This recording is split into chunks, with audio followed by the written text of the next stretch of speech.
Greetings tourists and welcome to another video. So as you guys already know, the WCQ season is starting again.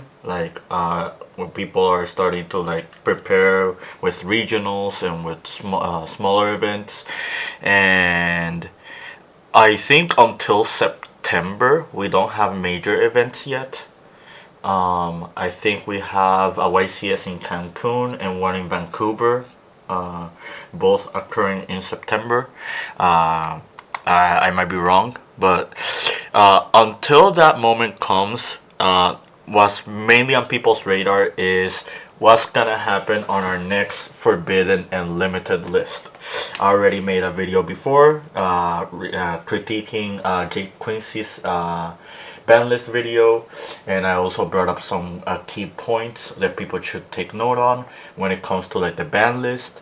And it's pretty much it was a pretty obvious prediction that I had back then, that I thought that many people, that well, not many people but people in general, were going to start sparking this topic, because right now the meta is, I won't say it's stale, but it's at a point where it's pretty much a standstill. And until we get a list, pretty much the meta is kind of solved to some degree. Um, until that happens, or Age of Overlord arrives.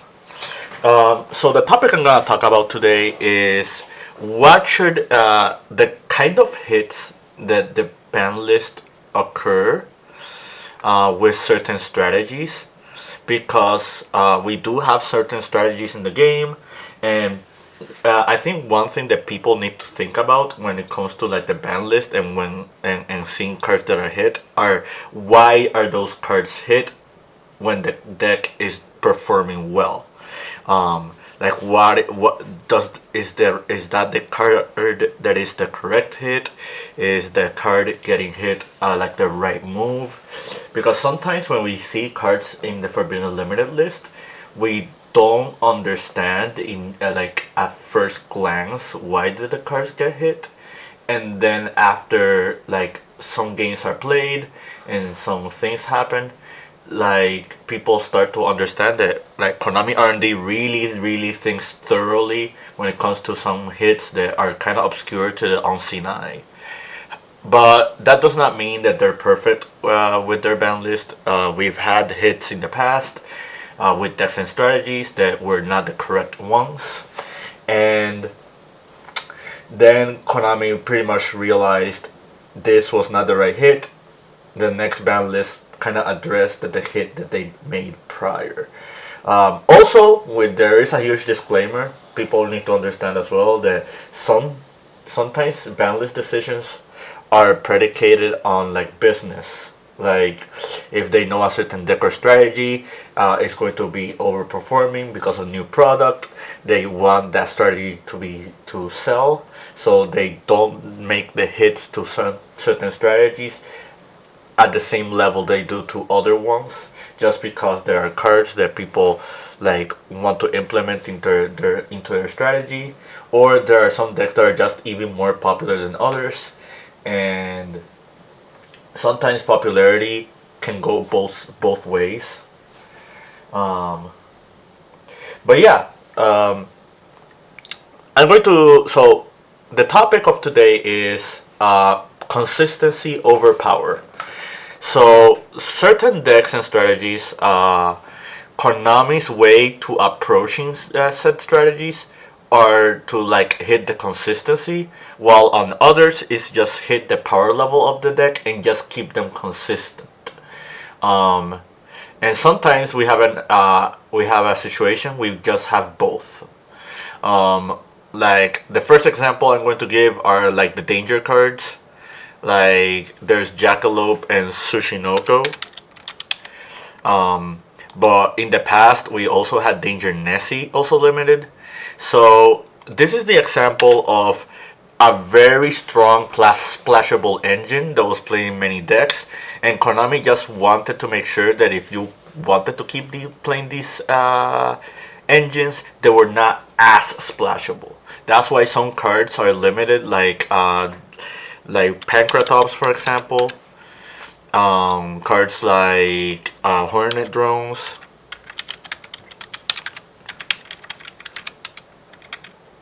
I can't spell Hornet drones. Like cards like these are cards that pretty much are cards that are splashable in many decks or strategies, and Konami just wants to make sure that the game is not like stale enough for people to just playing too many staple cards, and people be more creative with their main decks. So that's those kind of hits. Then you have the hits where a deck's ceiling is way too powerful with cards that are too consistent, and they need to make sure that the deck is on hold. So they just limit the power level of the deck, however, while keeping consistency. Cards like Gateway of the Six, Circular, Miscellaneous Saurus, Luna Light Tiger, like Spiral Master Plan is another example. This is the only card in the Spiral deck that is actually like in the Forbidden Limited list. Before it was also Quick Fix and Resort, which kind of falls into the consistency ratio. But yeah, Zodiac Rapier is another example of this. Like all these cards are just way too powerful to be at more than one. So like these cards weren't the limit. Meaning that you can still play these decks or strategies, however, they are just significantly less powerful because of the limit of certain cards that really need to just stay on the list. I forgot to add Zodiac Barrage, but Zodiac Barrage as well as the XYZ monsters are also an example of this.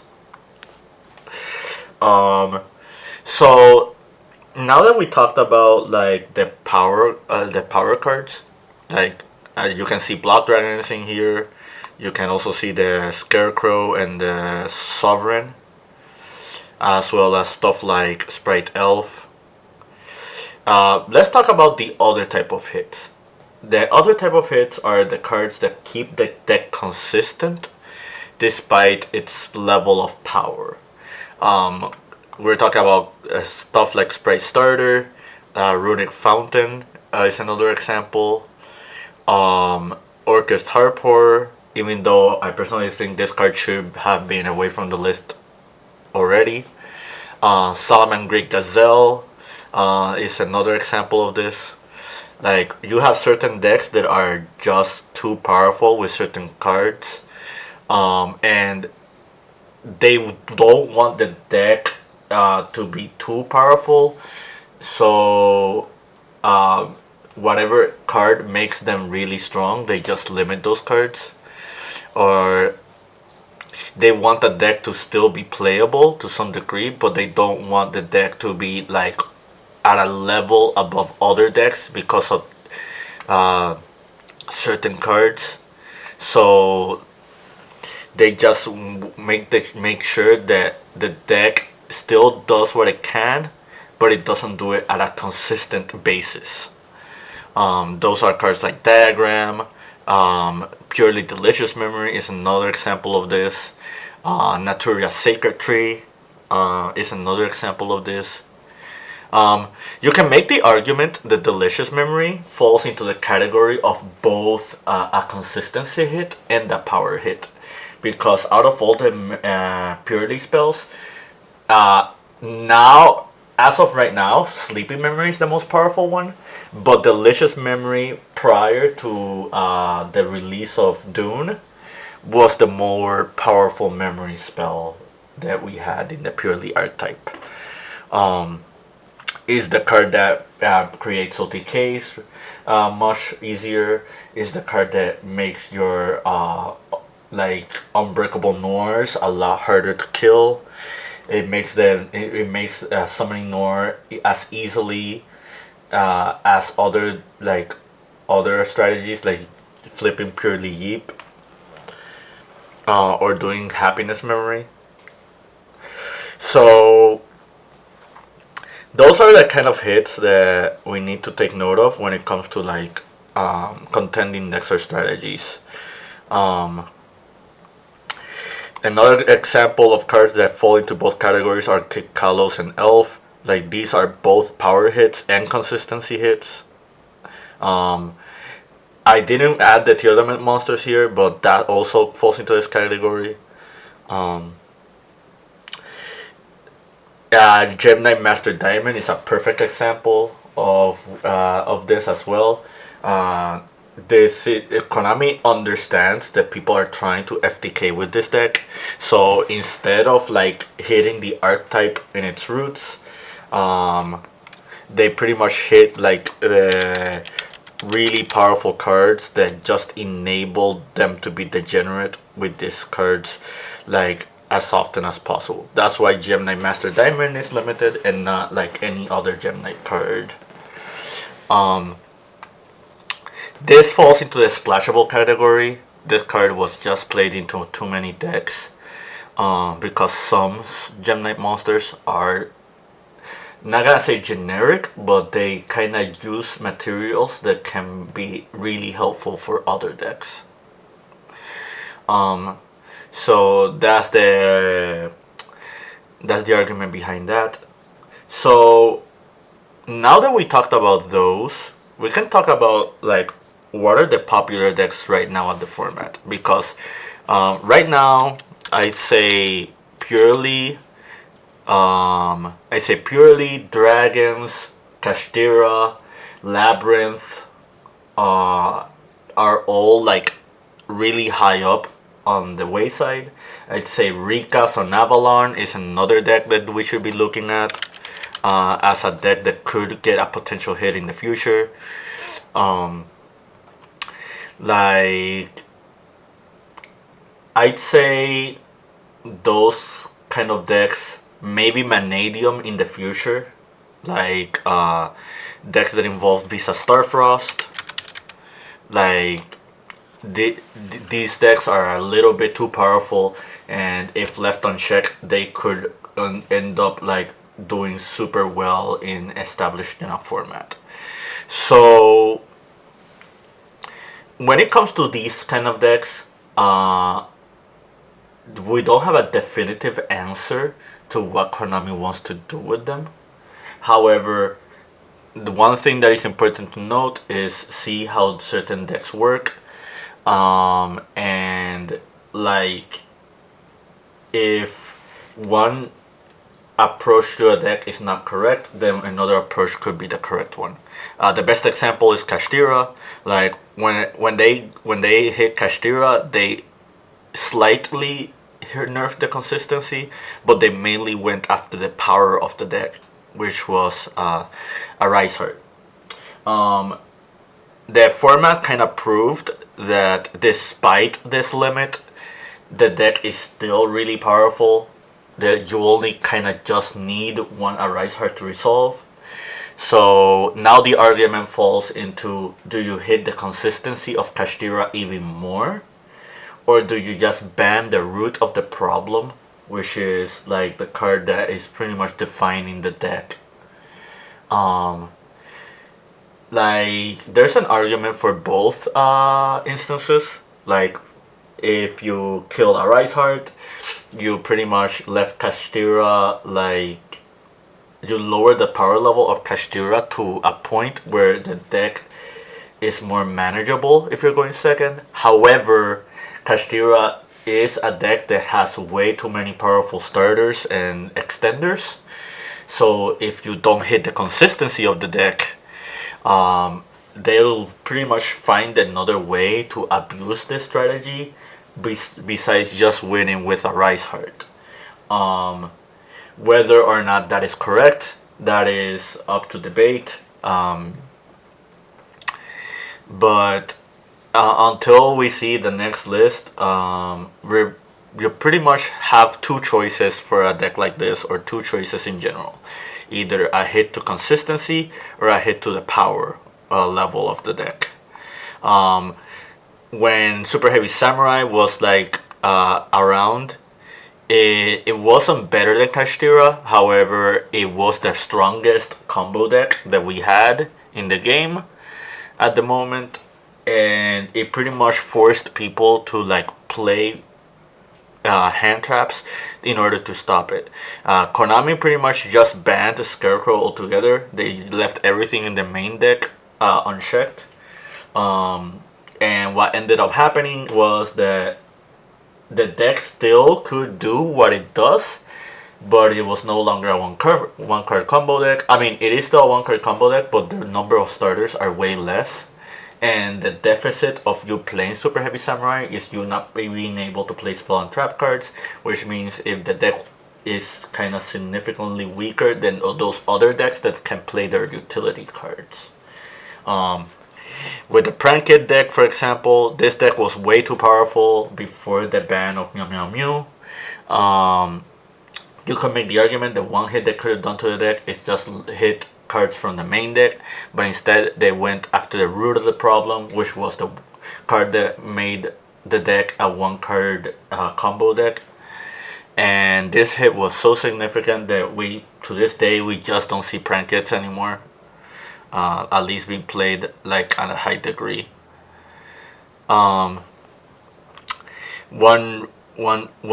very strange but similar hit was Simwar the Bird of Sovereignty. You can make the argument that the barrier statue is the only reason why this card was banned in the first place.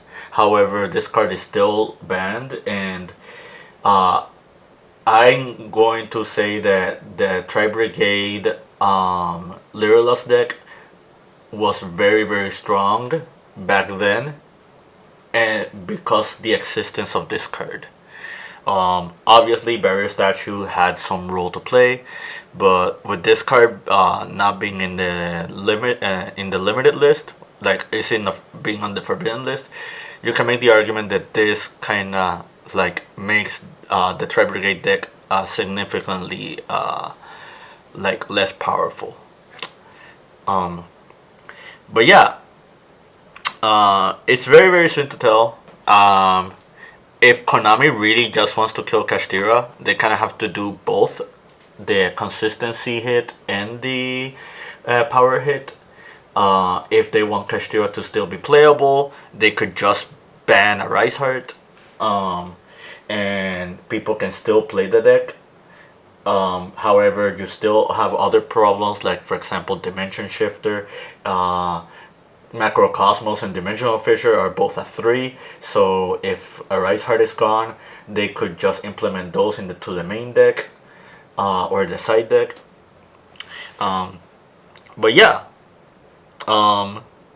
it's kind of soon to tell what might happen. But I hope you found this topic informative. I think the next topic I'm gonna do is talk about like the current decks and see like if they deserve a hit or not, because there are some decks that are not on many people's radar, and it's one of the reasons it sparked up this topic in the first place. But yeah, I hope you found this informative. I hope you found this to your understanding. This is going to be a very, very, very dicey topic, because not everybody's opinion is the same when it comes to the ban list, but I feel like it's kind of important to just understand the scope of how the ban list works and how Konami has done hits in the past, in order to like properly predict what could happen in the future, and maybe just prepare yourself for whenever certain decks or strategies are just hit altogether. But yeah, keep practicing and keep dueling.